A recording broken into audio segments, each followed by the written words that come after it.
Bismillahirrahmanirrahim. Assalamualaikum warahmatullahi wabarakatuh. Innal hamdalillah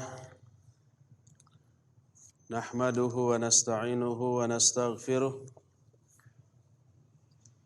wa na'udzu billahi min syururi anfusina wa sayyiati a'malina. May yahdihillahu fala mudilla lahu wa may yudlil fala hadiya lahu. Wa asyhadu an la ilaha illallah wahdahu la syarika lah. Wa asyhadu anna Muhammadan abduhu wa rasuluh.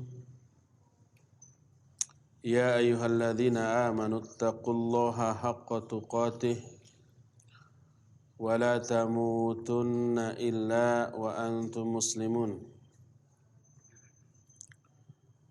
Ya ayyuhan nasu taqu rabbakumul ladzi khalaqakum min nafsin wahidah wa khalaqa minha zawjaha wa batha minhuma rijalan katsiran wa nisaa'a wattaqullaha alladzi tasaaluna bihi wal arham innallaha kana 'alaikum raqiba. Ya ayyuhalladzina amanu taqullaha wa qulu qawlan sadida yuslih lakum a'malakum wa yaghfir lakum dhunubakum wa man yuti'illaha wa rasulahu faqad faza fawzan 'azima. Wa ba'd, fa inna asdaqal hadithi kitabullah wa khairal hadyi hadyu Muhammadin sallallahu alaihi wa alihi wasallam wa syarral umuri muhdatsatuha wa kullu muhdatsatin bid'ah wa kullu bid'atin dhalalah wa kullu dhalalatin finnar. Ikhwati fillah, azani Allah wa iyyakum. Alhamdulillah, kita berjumpa kembali secara langsung dengan jamaah Masjid Raya Cipaganti Bandung, juga melalui udara dengan para pendengar baik Radio Roja Bandung di 14.6 AM atau Radio Al-Bayan Cianjur di 107,7 FM.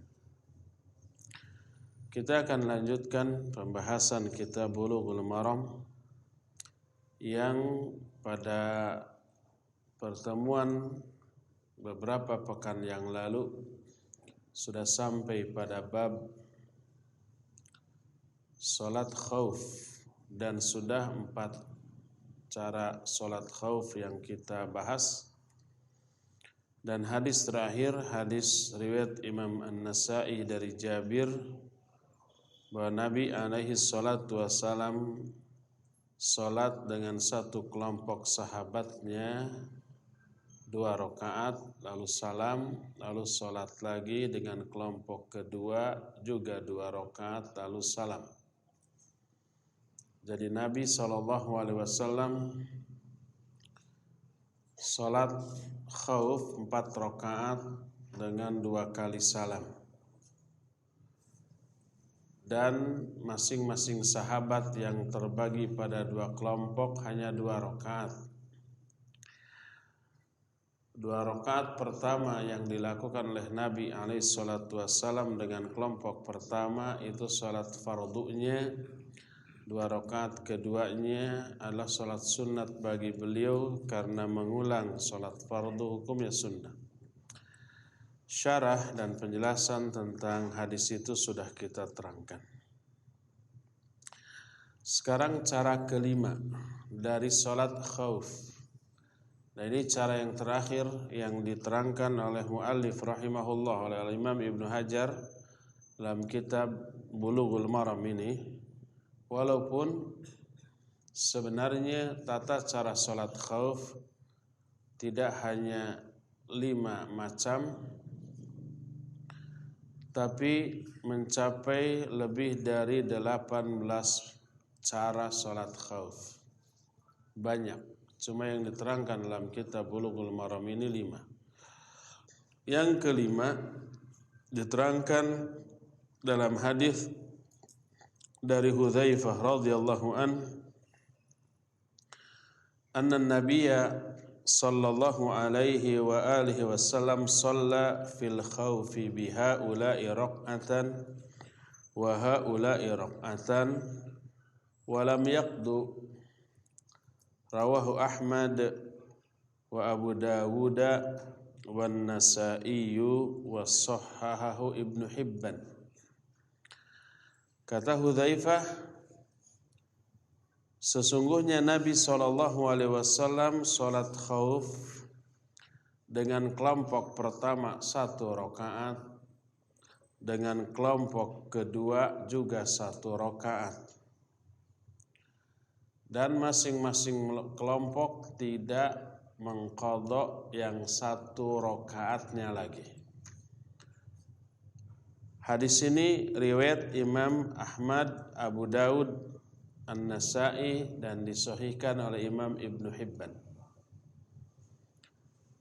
Hadis ini selain oleh Imam Ahmad, Abu Daud dan juga An-Nasa'i, juga diriwayatkan oleh Imam Ibnu Khuzaimah, juga Imam Ibnu Hibban, diterima dari Tha'labah bin Zahdam.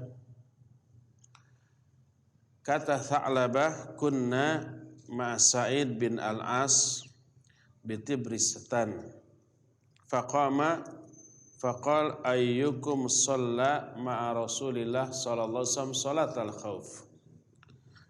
Faqala Hudzaifah ana. Fasalla biha ula'i raq'atan wa haula'i raq'atan wa lam yaqdu.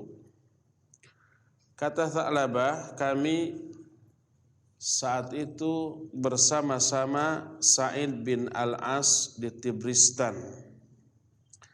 Tibristan itu nama sebuah kota yang sangat luas yang sekarang masuk ke dalam kekuasaan negeri Iran yang disebut dengan kota Iklim. Dan kota ini dahulu ditaklukkan oleh kaum muslimin di zaman kekuasaan Khalifah Utsman bin Affan radhiyallahu an, di bawah kepemimpinan seorang panglima perang namanya Sa'id bin Al-As, dan terjadi tahun 29 Hijriah. Nabi sudah wafat. Kemudian kaum muslimin termasuk para sahabat dalam kekhalifahan Utsman masih banyak yang hidup.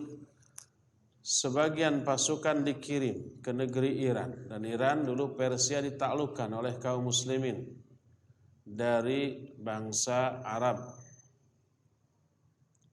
Makanya kenapa orang Iran umpamanya benci banget kepada Saudi, awalnya begitu, dulu ditaklukkan. Kemudian asalnya mereka Majusi menjadi Islam. Dendam mereka terus membara sampai sekarang dan mencari-cari kesempatan untuk balas dendam. Dan salah satu cucu Nabi SAW yaitu Husain bin Ali bin Abi Thalib pernah menikahi salah satu wanita Persia, wanita Iran. Makanya kenapa orang Iran lebih mengkultuskan Husain daripada Hasan. Karena di sanalah mereka memiliki kesempatan untuk mengembalikan kejayaan Persia melalui diri Husain yang salah satu istrinya adalah orang Iran tersebut. Makanya Husainlah yang lebih dieluk-elukkan. Ketika mengepung kota Iklim yang sekarang atau kota Tibristan zaman dahulu, sang panglima yaitu Sa'id bin As ketika akan perang dan musuh terlihat, datang waktu sholat. Sang panglima kemudian bertanya, ayyukum shalla ma'a Rasulillah sallallahu alaihi wasallam sholatal khauf. Siapa di antara kalian yang pernah bersama-sama Rasul sallallahu alaihi wasallam melakukan sholat khauf? Di kalangan anggota pasukannya ada sahabat namanya Hudzaifah. Kita mengenal beliau. Aku, kata Hudzaifah, lalu menjelaskan Nabi SAW sholat 1 rakaat dengan rombongan pertama dan 1 rakaat dengan rombongan yang kedua. Jadi rombongan pertama ikut sholat bersama Nabi SAW, sementara rombongan kedua menghadap ke musuh. Setelah 1 rakaat, maka makmum salam sendiri, sedangkan imam yaitu Nabi SAW berdiri lagi menuju sholat yang kedua, rakaat kedua. Setelah salam, yang rombongan pertama bangkit lalu menghadap ke musuh, sementara rombongan kedua yang tadinya menghadap ke musuh masuk ikut sholat dengan Nabi SAW dan sama-sama salam dengan Nabi SAW. Itulah cara-cara sholat khauf yang kelima ini.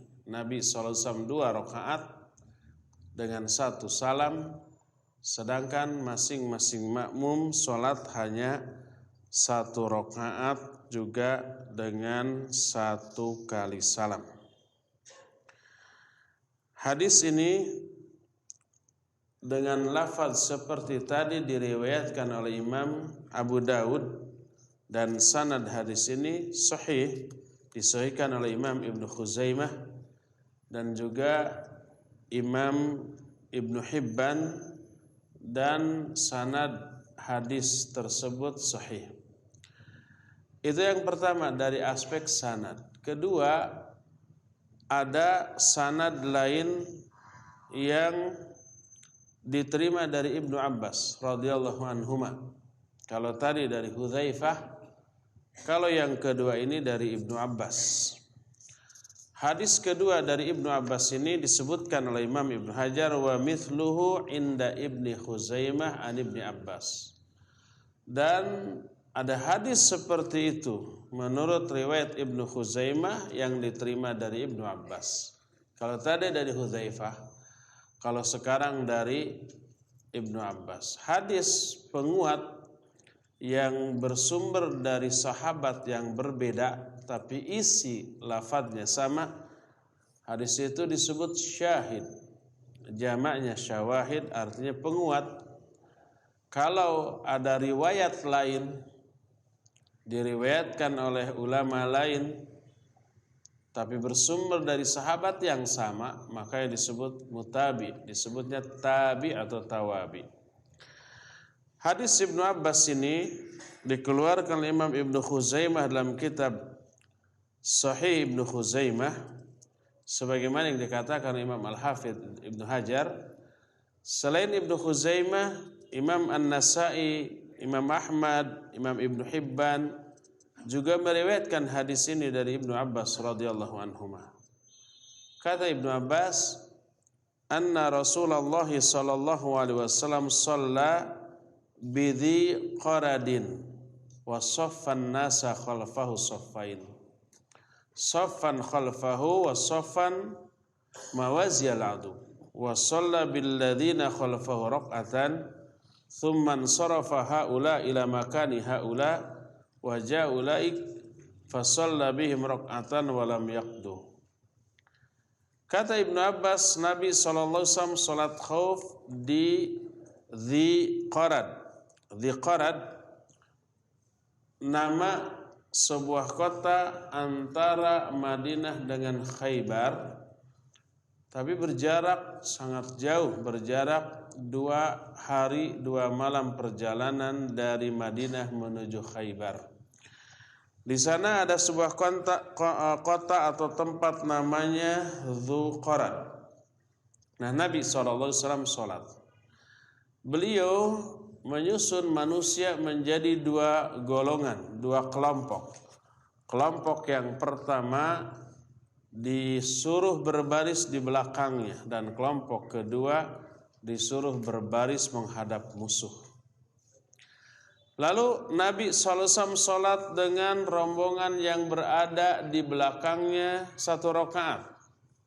Setelah 1 rakaat mereka salam, lalu pergi ke tempat rombongan yang sedang berjaga, gantian. Yang sedang berjaga datang, lalu ikut sholat bersama Nabi SAW 1 rakaat lagi, dan mereka tidak menambah lagi 1 rakaat. Hadis ini menjadi penguat dari hadis Hudzaifah tadi, dan sanad hadis ini sahih, sanad hadis Hudzaifah juga sahih, dan ini menjadi penguat bagi hadis yang tadi. Walhasil hadis ini sahih, dan inilah cara kelima dari sholat jenazah. Sholat khauf. Salat khauf.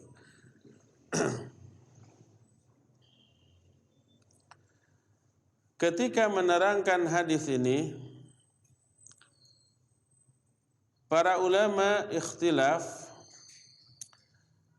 tentang sahih tidaknya cara seperti ini. Sebagaimana kita ketahui, hadis ini menjelaskan salat khauf yang hanya 1 rakaat dilakukan oleh makmum. Yang 2 rakaat hanya siapa? Imam. Sebagian ulama menyatakan innahu la madkhalal khauf fi naqsil adad. Wa qalu inna hadhihi riwayah dha'ifah la tuqbalu. Sebagian ulama menyatakan tidak ada celah masuk untuk salat khauf untuk mengurangi jumlah rakaat. Dan riwayat ini dhaif serta tidak bisa diterima. Itu kata mereka. Karena apa? Karena salat khauf itu minimalnya 2 rakaat. Sedangkan ini hanya 1 rakaat. Tapi ini pendapat sebagian ulama. Wa qala ba'dul ulama, tapi berkata lagi ulama yang lain, inna riwayata sahihatun wa annahu sahha an Ibnu Abbas radhiyallahu anhuma anna salatal khauf raq'atun wahidatun wa anna salatas safar raq'atan wa anna salatal hadar arba'atun. Riwayat ini sahih, ditambah ada riwayat dari Ibnu Abbas radhiyallahu anhuma bahwa salat khauf 1 rakaat, salat safar 2 rakaat, dan salat hadir 4 rakaat. Maksud salat hadir adalah salat yang dilakukan oleh orang yang muqim, yang tidak sedang bepergian, yang berada di kotanya sendiri, bepergian dari rumah tapi masih sekitar kotanya. Orang Bandung kukuringan di Bandung gitu tah. Maka itu 4 rakaat. Salat safar ketika seorang pergi dari kotanya keluar kota 2 rakaat. Tapi salat khauf 1 rakaat. Hadis ini sahih diriwayatkan oleh Imam Muslim dalam kitab Sahih Muslim, hadisnya nomor 687 dengan sanad yang sahih, yang menyatakan ada hadis penunjang bahwa salat khauf boleh dilakukan 1 rakaat. Berdasarkan hal itulah para ulama golongan kedua ini menyatakan inna hadhis sifah sahihatun wa innaha jaizatun walid darurat ahkamuha. Para ulama golongan kedua ini menyatakan bahwa tata cara salat khauf seperti ini sahih dan ini boleh dilakukan, dan dalam kondisi darurat ada hukum tersendiri, sehingga disebutkan tasihhu bikulli wajhin sahha anin nabi sallallahu alaihi wasallam, ya, bahwa boleh melakukan tata cara salat khauf yang manapun yang dicontohkan oleh Nabi sallallahu alaihi wasallam. Sampai hadis ini kita sudah mengetahui 5 tata cara sholat khauf dari mulai hadis yang pertama, beda dengan hadis kedua, ketiga, keempat, dan sekarang yang kelima. Semua itu sahih dari Nabi SAW. Maka kita boleh melakukan tata cara yang mana saja. Bahkan berkata Syekh Al-Utsaimin seperti yang pernah saya ungkap tadi, walakin hadhihi sifatul khams allati dzakaraha al-muallif hunaka aidan sifatun ukhra lam yadhkurha ba'duhum addaha ila akthar min 18 wajhan. Ini 5 sifat, 5 cara salat khauf yang diterangkan oleh muallif. Siapa muallif? Imam Ibnu Hajar. Muallif itu bukan nama orang. Apa arti muallif? Penyusun kitab, pengarang. Dan pengarang kitab Bulughul Maram ini nama Imam Ibnu Hajar Al-Asqalani. Jangan sampai ada guyonan, itu siapa pengarang kitab itu? Muallif. Oh, muallif. Padahal bukan nama. Muallif artinya pengarang. Yang diterangkan oleh muallif, oleh pengarang kitab Bulughul Maram yaitu Imam Ibnu Hajar hanya 5. Tapi ada banyak cara lain yang diterangkan oleh muallif yang sebagian ulama menghitung sampai lebih dari 18 cara. Hanya tidak diterangkan semuanya. Walakin al-qaidah anna kullama warada 'anir Rasul sallallahu alaihi wasallam fa innahu yuf'al. Tapi kaidah dalam usul fiqih menyatakan semua contoh yang bersumber dari Rasul sallallahu alaihi wasallam semuanya boleh untuk dilakukan, ya, selama riwayatnya sahih. Sama dengan hal lain, kadang Nabi sallallahu alaihi wasallam ketika salat membaca doa iftitah dengan doa Allahumma ba'id baini wa baina, kadang-kadang dengan subhanakallahumma bihamdika tabarakasmuka wa ta'ala jadduka wa la ilaha ghairuk, atau kadang-kadang dengan Allahumma rabba Jibril wa Mikail wa Israfil fatiras samawati wal ard alimal ghaibi wa syahadah sampai akhirnya. Itu semuanya sahih. Maka boleh kita lakukan, ya, semua yang dicontohkan secara bergilir. Kadang baca ini, kadang membaca itu. Demikian juga kita sudah bahas Sami Allahu liman hamidah. Ada 4 cara. Bisa membaca Rabbana lakal hamdu. Kedua, bisa membaca Rabbana walakal hamdu, ada wawunya. Ketiga, bisa Allahumma Rabbana lakal hamdu.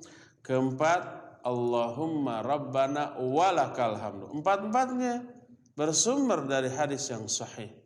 Menunjukkan kadang Nabi melakukan yang itu, kadang yang ini, kadang yang lain lagi secara bergilir. Semua yang dicontohkan oleh Nabi SAW yang riwayatnya didasarkan kepada hadis yang sahih, maka semuanya itu boleh untuk dilakukan. Termasuk tata cara sholat jenazah. Yang 5 macam cara yang sudah kita terangkan. Sebagian ulama lain sampai menyatakan 18 cara. Boleh kita lakukan cara yang mana saja.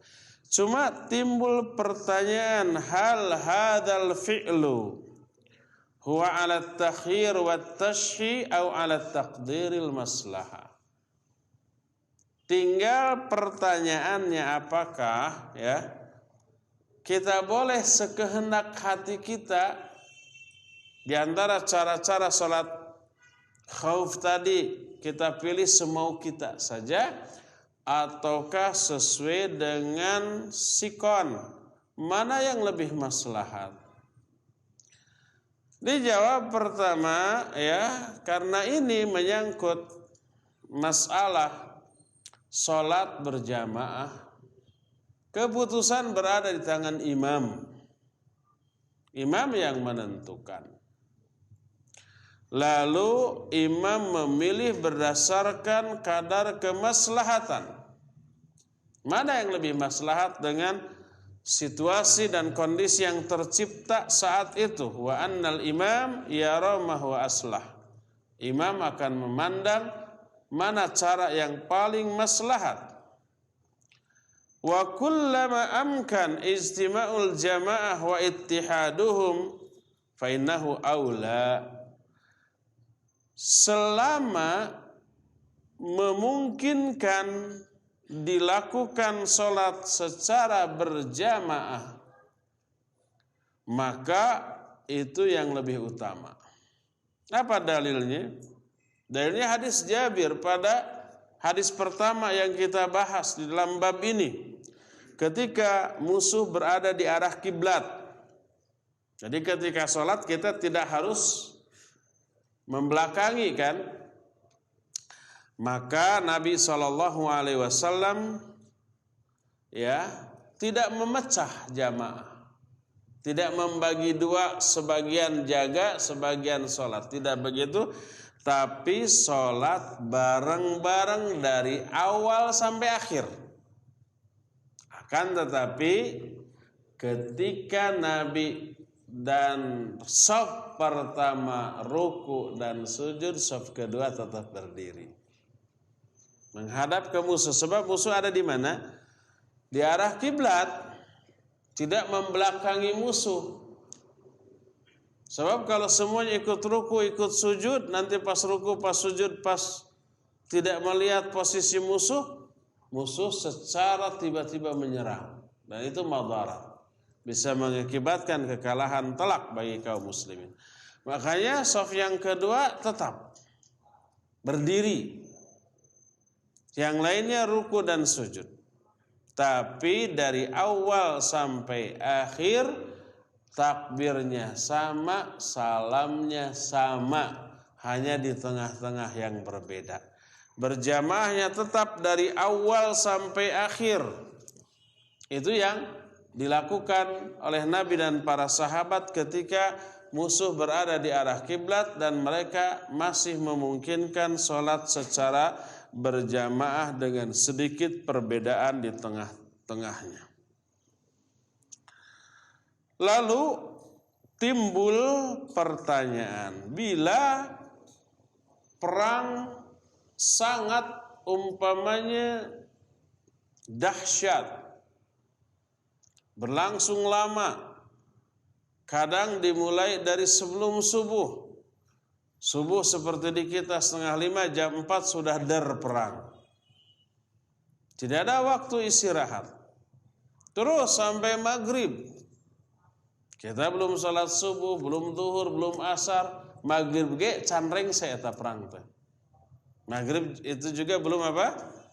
Belum kelar itu perangnya. Nah setelah jam 8 atau jam 9 kan musuh juga bukan robotnya. Musuh juga manusia biasa yang terkena capek, lelah, lemes gitu. Pasti gak akan kuat. Akhirnya mereka sudah mundur. Recovery mereka. Mereka memulihkan tenaga, ngatur strategi dalil satu seharian begitu. Kita seharian perang tidak sempat untuk melakukan sholat. Walaupun umpamanya secara terpisah, bahkan sekalipun sendiri-sendiri tidak memungkinkan. Tidak bisa kita, antum teruskan dulu perang, saya izin sholat dulu ya. Beres saya sholat, saya kembali baru antum ke sana. Gak memungkinkan itu. Ya. Apa yang harus dilakukan? Disebutkan oleh Syekh Muhammad bin Shalih Al-Utsaimin rahimahullahu ta'ala. Beliau menyatakan, walakin fi ba'dil ahyan ta'ti dzurufun ma yatamakkanul jais awil imam bis shalah jama'atan 'alal imam faja'alallahu fil amri sa'ah wa farja. Tapi kadang-kadang dalam satu kondisi tercipta situasi di mana tidak memungkinkan salat dilakukan berjamaah di atas pimpinan seorang imam. Ketika perangnya dahsyat, maka Allah Azza wa Jalla menjadikan urusan ini begitu mudah dan luas. Tsumma Innahu idza qudira annal amra la yumkin, yakni ma yumkinul jamah li syiddatil qital wal iltiham wa iltihamil adu bil muslimin famada yasnaun. Kemudian bila ditakdirkan tidak memungkinkan salat, maknanya tidak memungkinkan salat berjamaah karena dahsyatnya perang dan serangan yang bertubi-tubi dari musuh kepada kaum muslimin. Apa yang harus dilakukan oleh kaum muslimin? Ulama ikhtilaf. Sebagian ulama menyatakan yuakhirus shalah hatta ya'manu wa yusalluna salatal aman. Akhirkan saja salat. Ditunda salat sampai kondisi aman dan pasti perang itu ada selesainya. Karena orang yang perang juga manusia biasa yang terkena lemah, capek, lelah dan seterusnya. Bahkan robot pun pasti baterainya suatu saat akan habis, perlu dicas lagi. Perlu diisi ulang lagi. Itu robot. Apalagi manusia, ya. Sampai keadaan aman lalu sholat sama seperti sholat ketika aman. Biasa. Mereka ulama yang seperti ini berpendapat demikian berdalil dengan apa yang terjadi pada waktu perang Khandaq. Apa arti Khandaq? Parit. Disebut perang Khandaq karena Nabi SAW membuat Khandaq di sekitar kota Madinah. Perang itu juga disebut dengan perang apa? Ahzab, karena musuh terdiri dari ahzab. Ahzab jamak dari hizb. Hizb itu golongan. Musuh terdiri dari beberapa golongan, dari beberapa suku yang sama-sama membenci kaum muslimin ketika itu. Disebut perang Khandaq, disebut perang Ahzab. Dan Nabi SAW tidak sempat melakukan sholat asar sampai maghrib, bahkan sampai isya. Asarnya ditunda sampai malam, sampai perang terhenti. Karena musuh pun harus mundur untuk recovery, untuk pemulihan. Maka ini menjadi dalil bolehnya diakhirkan sekalipun waktu sholat tersebut sudah lewat, sudah habis. Karena ada uzur. Karena secara teknis sangat tidak memungkinkan. Ini yang pertama. Pendapat yang kedua, la yajuzu ayu akhiru bal al wajib ayusallu fil waqt. Walakin ala hasbi halihim ila al qiblah au ila ghairiha bil ima au bir ruku au bis sujud hasbal hal liqaulihi ta'ala fa in khiftum farijalan au rukbanan. Pendapat kedua. Dan pendapat kedua ini yang lebih kuat. Apa pendapat kedua? Tidak boleh diakhirkan, tapi wajib sholat pada waktunya, tapi sesuai dengan keadaannya. Baik bisa menghadap kiblat ataupun tidak. Baik sekedar berisyarat dengan menundukkan badan ketika ruku dan menundukkan lebih rendah lagi ketika sujud, ataupun bisa ruku dan sujud secara sempurna. Pokoknya sesuai dengan keadaan. Berdasarkan firman Allah yang terdapat dalam Al-Quran surah Al-Baqarah ayat 239, fa in khiftum farijalan aw rukbana. Kalau kalian takut, maksudnya takut serangan musuh, bukan takut perangnya, maka boleh salat baik dalam keadaan rijalan aw rukbanan. Rijalan itu dalam keadaan berjalan kaki, dalam keadaan sambil loncat, sambil lari, sambil menangkis, sambil menusuk. Aw rukbanan ataupun dalam keadaan berkendaraan. Ini juga sangat mungkin terjadi di luar perang. Contoh umpamanya terutama di Jakarta atau di kota manapun yang sangat memungkinkan ini terjadi. Seseorang keluar kantor jam 3, Bermaksud pulang. Jam 3 kan belum asar ya. Baru aja keluar kantor sudah nggak bergerak. Karena apa? Macet. Di Jakarta loh ini. Apapun penyebabnya, mungkin ada tabrakan, mungkin ada orang yang merasa dirinya penting lewat, kemudian semua yang lain yang dianggap tidak penting dicegat dulu ya. Atau apapun alasannya. Akhirnya tidak bergerak sampai maghrib sampai isya. Kita belum salat apa? Belum salat asar. Dan tidak punya wudu. Dan tidak memungkinkan wudu di atas kendaraan. Juga tidak bisa turun. Karena begitu turun khawatir jalan nanti ya. Juga tidak bisa menepi, jangankan menepi ya tuh. Bergeser sedikit pun ke kiri, ke kanan, ke depan, ke belakang gak bisa, semuanya penuh. Gak bisa menepi. Mijit klakson keras-keras gak ada manfaatnya. Kagandeng-gandeng. Oleh karena itu stagnan, diam di tempat. Nunggu apa? Nunggu jalan lagi. Tapi sampai maghrib, sampai isya jam 7 masih belum bergerak. Sementara kita belum salat asar. Tidak bisa menepi, tidak bisa kendaraannya ditinggalkan. Ya, dan belum wudu. Kalau urusan salat sih gampang. Urusan salat, urusan dengan Allah gampang. Yang paling menderita apa? Pingin pipis. Dalam keadaan seperti itu ya.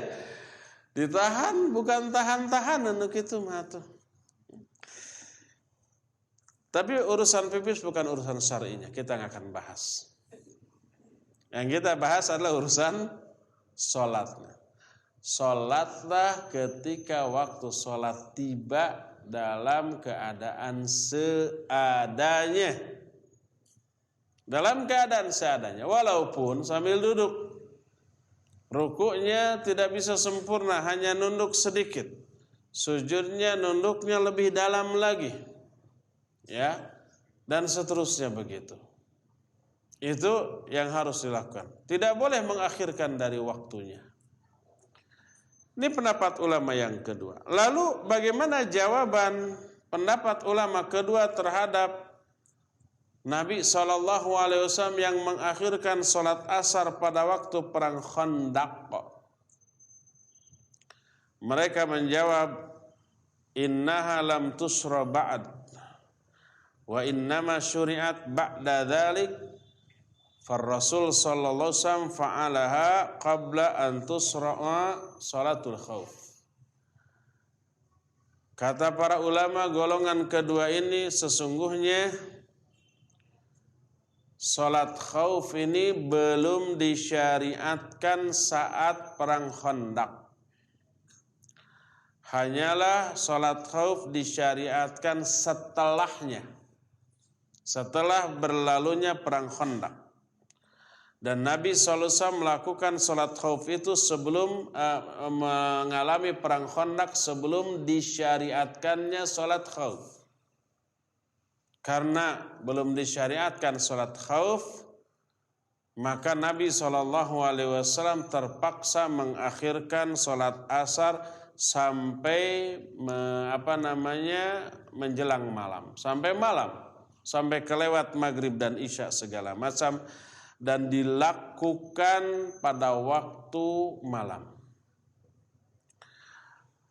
Qala akharun, berkata lagi ulama yang lainnya, balil jawab annahu idza kana an-nasu fi shiddatin 'azimah ma yatamakkanuna min muraqabati shalah la bil qaul wala bil fi'l wala bil qalb zaghatil absar wa balaghatil qulub al hanazir fa fi hadhihi al hal lahum ay yuakhiru li annahum kaifa yusallun. Jawabannya adalah apabila manusia berada dalam kondisi yang super gawat, yang tidak memungkinkan melakukan sholat baik dengan ucapan ataupun perbuatan, bahkan dengan hati. Saking menakutkannya kondisi perang saat itu, mata-mata sampai terbelalak, hati-hati sampai bergetar, sampai hati pun sampai nyedak karena tikoro, naon nyedak teh, terdesak sampai ke tenggorokan. Maka dalam keadaan seperti ini mereka boleh mengakhirkan sholat karena tidak memungkinkan untuk sholat, ya. Dan ini pernah terjadi di masa para sahabat masih hidup, sebagaimana yang dituturkan oleh Anas radhiyallahu anhu. Mereka sedang mengepung sebuah benteng di Tustur. Tustur salah satu di antara kota di negeri Ahwaz, sedang mengepung. Peperangan mulai pecah ketika fajar menyingsing. Mereka belum melakukan sholat subuh. Sholat subuh belum tiba, sudah perang. Akhirnya mereka melakukan peperangan dan tidak memungkinkan melakukan sholat subuh, baik dengan ucapan atau dengan perbuatan, bahkan dengan hati, saking sibuknya saat itu. Apalagi ketika fajar menyingsing, cuaca masih sangat gelap, tidak ada lampu penerangan saat itu, sehingga harus super hati-hati jangan sampai tertukar antara kawan dan lawan. Hanas tongtrang, pake balad, jangan sampai seperti itu. Hanas dek, umpamanya, bareng-bareng. Ternyata setelah terang dia musuh. Maka konsentrasi full saat itu, penuh. Pada waktu peperangan terjadi saat cuaca masih gelap. Maka peperangan pun berlangsung sampai siang. Sampai matahari zawal. Mana zawal itu apa? Bahasa kitanya tergelincir. Bahasa Sundanya apa? Tisoledat, tisereule, tijalike, tipalitek, tinaon deui.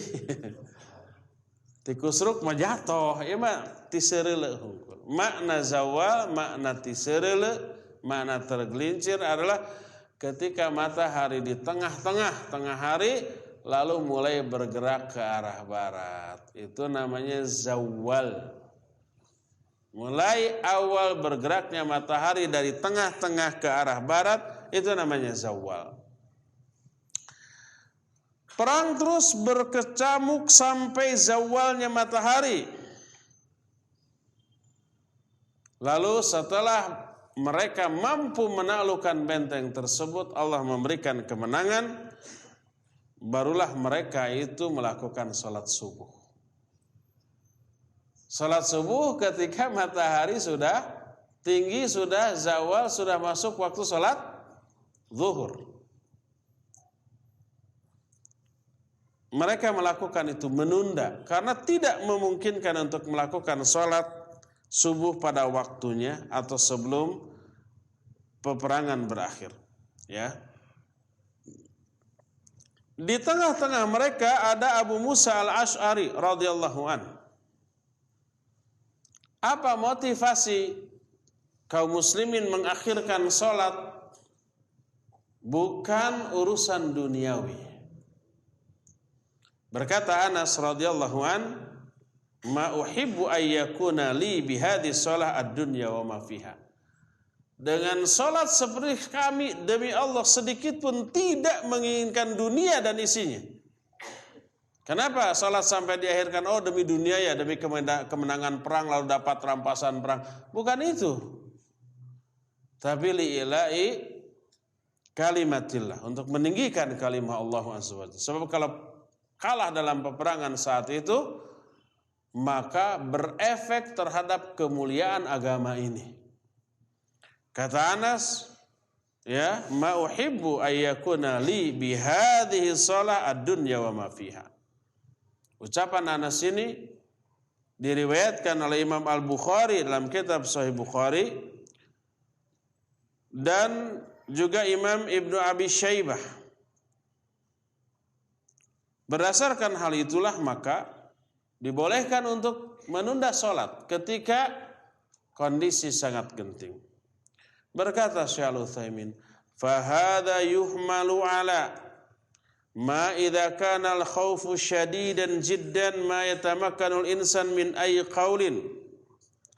Dan ini ya dibawa kepada makna bahwa apabila rasa takut tersebut sangat dahsyat sekali yang tidak memungkinkan bagi manusia untuk sholat sekalipun hanya berupa perkataan. Wa dhahaba min ahli ilmi man dhahaba ila annahu istadal khawf hatta idza kana al-insan ma yatamakkanu min al-ima annahu yuzi'u takbir wa tasbih wa tahlil. Sebagian ulama lagi berpendapat apabila rasa takut begitu dahsyat yang tidak memungkinkan bagi manusia untuk sholat sekalipun dengan isyarat. Isyarat umpama rukunya dongkok sedikit, sujudnya lebih dalam lagi gitu. Sambil tetap dia bergerak di dalam perangnya. Tidak memungkinkan untuk itu. Maka cukup bagi mereka begitu waktu sholat, meniatkan sholat, tapi cukup bertakbir, tasbih ataupun tahlil dengan menyatakan subhanallah walhamdulillah wallahu akbar. Cukup seperti itu. Kenapa? Mereka berkata li'anna sholata dzikrun fa idza ta'adzara fi'luha 'alal wajhil ma'lum fakafa ayutlaqad dzikr. Karena sholat itu zikir, maka apabila terhalang untuk melakukan sholat dengan tata cara yang sudah diketahui, maka cukup untuk melafadzkan zikir. Sampai-sampai sebagian ulama menyatakan yukabbiru walau takbirah wahidah idza lam yatamakkan min ayyi syai'in fa innahu yakfi dzikr. Cukup dia bertakbir dengan satu kali takbir apabila tidak memungkinkan melakukan sholat sekalipun dengan isyarat, cukup zikir. Dan zikir ini tetap disyariatkan sekalipun di dalam peperangan. Bahkan Allah Azza wa Jalla mengaitkan zikir dengan kemenangan dalam perang. Coba lihat umpama Al-Quran surah Al-Anfal ayat yang ke-46, Allah berfirman, ya ayyuhalladzina amanu idza laqitum fi'atan fathbutu wadhkurullaha katsira la'allakum tuflihun. Hai orang-orang yang beriman, apabila kalian bertemu dengan musuh di medan perang, fathbutu, tegarlah kalian. Wadhkurullaha katsira, dan berzikirlah kalian kepada Allah dengan sebesar-besar, dengan sebanyak-banyaknya. La'allakum tuflihun, agar kalian menang. Lihat, Allah mengaitkan kemenangan dengan zikir yang banyak selama perang. Jadi walaupun dalam keadaan perang, Allah Azza wa Jalla tetap menyuruh kita untuk berzikir.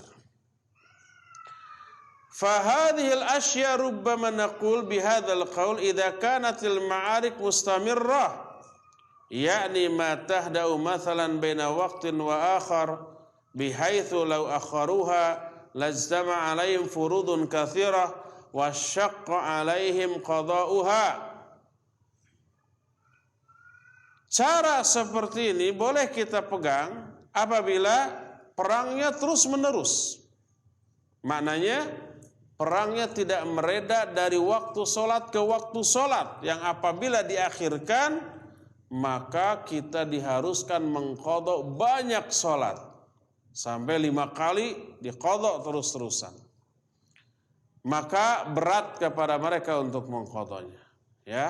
Maka dalam hal ini kita katakan cukup bagi mereka zikir dan takbir berdasarkan firman Allah Azza wa Jalla, fattaqullaha mastata'tum, bertakwalah kalian kepada Allah semaksimal kemampuan kalian, sesuai dengan kemampuan kalian.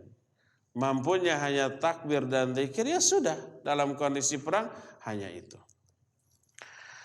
Timbul pertanyaan, boleh enggak menjama sholat karena perang? Jawabnya boleh. Karena kesulitan yang ditimbulkan oleh perang lebih sulit daripada uzur bolehnya menjama karena hal lain. Kita selama ini sudah tahu uzur apa yang membolehkan kita menjama sholat. Pertama, hujan, karena adanya unsur masyaqqah. Kedua juga karena apa? Karena safar, boleh juga menjama. Ya. Sebagian ulama menyatakan banjir atau umpamanya banyak lumpur antara kita dengan masjid, boleh juga menjama. Karena adanya masyaqqah, karena ada kesulitan. Kesulitan atau masyaqqah yang ditimbulkan oleh perang lebih dahsyat lagi daripada itu.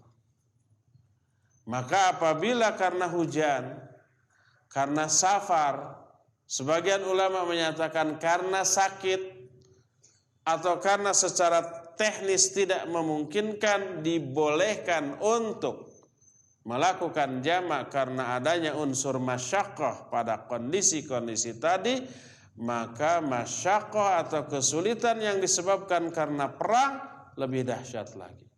Maka dibolehkan untuk menjamak dua sholat, duhur asar atau maghrib dan isya, baik jamak takdim ataupun jamak takhir, tapi bila memungkinkan jamak takdim lebih utama. Karena jamak takdim berarti menyegerakan dalam berbuat kebaikan atau melakukan amal soleh. Pertanyaan kedua, bolehkah sholat khauf dilakukan dalam keadaan tidak safar? Kita sudah menjelaskan bahwa sholat khauf itu dikosor. Karena apa? Karena sedang safar. Semua sholat khauf yang pernah dicontohkan oleh Nabi SAW dalam keadaan safar. Adapun kalau perangnya tidak safar, musuh menyerang kota kita, maka tidak boleh mengqasar. Sebab khauf atau rasa takut atau perang tidak menjadi uzur dibolehkannya qasar. Uzur bolehnya qasar apa? Safar. Jadi kalau perangnya sambil safar, ya boleh qasar. Bukan karena perangnya, tapi karena safarnya. Tapi kalau perangnya di negeri sendiri, maka tidak berlaku qasar, tapi masih berlaku salat khauf. Nah, timbul pertanyaan, apakah salat khauf berlaku ketika hadir, ketika tidak sedang safar? Sebagian ulama menyatakan innaha la tuf'al illa fis safari faqat. Sebagian ulama menyatakan tidak boleh sholat khauf dilakukan kecuali dalam keadaan safar. Perangnya dalam keadaan safar. Apa dalilnya? Dalilnya firman Allah dalam surah An-Nisa 101 dan 102. Fa'idha darabtum fil ard falaisa alaikum junahun an taqsuru minas sholat. Kalau kalian sedang bepergian di muka bumi, tidak apa-apa bagi kalian untuk mengqasar sholat-sholat kalian. Kemudian di akhir atau di ayat berikutnya, di ayat 102, wa idza kunta fihim faqamta lahumus shalah. Kalau kamu hai Muhammad berada di tengah-tengah mereka dan kamu memenegakkan salat bersama mereka, maka lakukan salat khauf. Ayat 102 dari surah An-Nisa ini kelanjutan dari ayat bolehnya diqasar ketika safar. Ini menunjukkan Kalau safar hanya boleh, kalau qasar hanya boleh orang yang safar, demikian juga salat khauf hanya boleh dilakukan ketika safar. Ini pendapat yang pertama. Adapun pendapat yang kedua menyatakan innaha takunu fis safar wal hadar. Salat khauf boleh dilakukan baik safar ataupun hadar. Karena illat salat khauf bukan karena safar tapi karena perangnya. Allah berfirman fa in khiftum farijalan aw rukbanan. Kalau kalian takut karena perang, maka boleh salat sekalipun dalam keadaan berjalan ataupun berkendaraan. Sehingga yang menjadi illat atau sebab dibolehkannya salat khauf itu karena khauf yang dilahirkan dari perang, bukan karena safarnya. Berdasarkan hal itulah maka pendapat yang lebih kuat menyatakan salat khauf boleh dilakukan sekalipun tidak dalam keadaan safar. Inilah penjelasan hadis yang kita terangkan tentang salat khauf cara yang kelima. Kita sudahi saja dulu sampai di sini. Sisa waktu yang ada sekarang tinggal sedikit, kira-kira 12 menitan. Kita pakai untuk tanya jawab. Alhamdulillahirabbil alamin wa sallallahu ala nabiyina Muhammadin wa ala alihi wa ashabihi wasallam. Baik. Bagaimana kalau dalam keadaan perang seharian tapi teman-teman lain tidak pernah sholat? Sayang atuh perang tidak sholat terus mati. Dan komandan pun tidak memberi waktu untuk sholat. Bagaimana sholatnya? Ya, ini hanya terjadi di sebuah negeri yang tentaranya tidak peduli terhadap agamanya. Kecuali hanya 1-2. Mungkin di negeri-negeri kafir seperti di Eropa dan Amerika ada orang Islam yang menjadi tentara ya. Bahkan di Inggris saya dengar ada seorang polisi Inggris yang hafidz Quran, berjenggot, celananya cingkrang, tidak dilarang tuh oleh negeri kafir tuh. Tapi kalau di kita ada polisi yang berjenggot, bercelana cingkrang, pasti besoknya pilih keluar atau syukur, pasti begitu ya. Makanya jangan heran kalau kita tidak pernah melihat ada polisi yang jemrosan. Tapi di negeri kafir boleh seperti itu. Apa yang harus kita lakukan? Salatlah sendiri. Tetap kita dakwah. Teman-teman yang muslim, sayang loh kalau dalam perang ini kita mati nggak salat loh. Ayo kita salat. Salat gimana dalam keadaan begini? Salat semampunya. Kalau nanti ada jeda perang, ayo kita salat. Kalau enggak, udah kita salat. Sambil nembak, sambil salat. Umpamanya kan perang zaman sekarang ngumpet gitu ya. Di balik pelindung apa? Jeder. Oh datang salat. Allahu Akbar. Sambil begini. Jeder. Alhamdulillahirabbil alamin. Ar-Rahmanir-Rahim. Malik. Jeder lagi begitu ya. Kalau pas Malik ya jeder kita tertembak, ya alhamdulillah mati dalam keadaan sedang salat. Pahala salat tersebut mengalir terus sampai hari kiamat. Ya. Dan itu termasuk cara mati yang husnul khatimah, insyaallah ya. Salatlah sendirian. Setelah kita mengajak teman-teman lain untuk salat. Assalamualaikum Ustaz. Waalaikumsalam. Yang tadi kayaknya tentara ya yang nanya. Saya di sini ada tentara juga. Jika kita sedang terjebak macet, nah kali ini bukan tentara. Kemudian terdengar azan dari masjid terdekat, tapi diperkirakan kita sampai di masjid itu sekitar 20 menit lagi. Apakah kita langsung sholat di mobil awal waktu atau menunggu macet tersebut yang diperkirakan tidak akan menghabiskan batas waktu? Ya, ini kita ada uzur untuk tidak sholat berjamaah di awal waktu karena uzur tadi ya. Boleh nanti kita sampai ke masjid tersebut lalu sholat secara sempurna kalau memang kita menduga kuat kita bisa sampai di masjid itu dan sholat secara sempurna. Apabila kita berangkat dari tempat mukim, misal Cipaganti ke Jakarta, naik angkot ke Leuwi Panjang,